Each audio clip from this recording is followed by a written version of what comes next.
process involves four basic steps.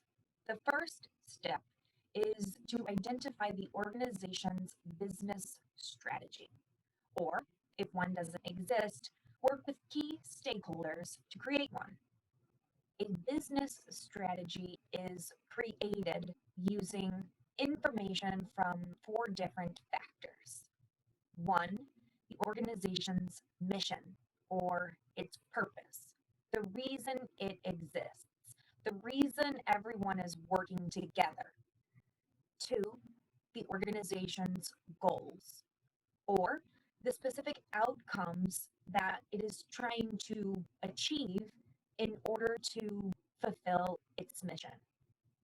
Three, the results of a SWOT analysis, which is the process of assessing an organization's strengths and weaknesses, as well as the opportunities and threats that exist in its external environment.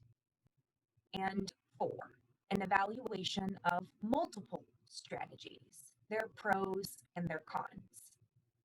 When we rely on the information from these four factors, we can create a business strategy that makes sense for the organization, one that can be adjusted as needed.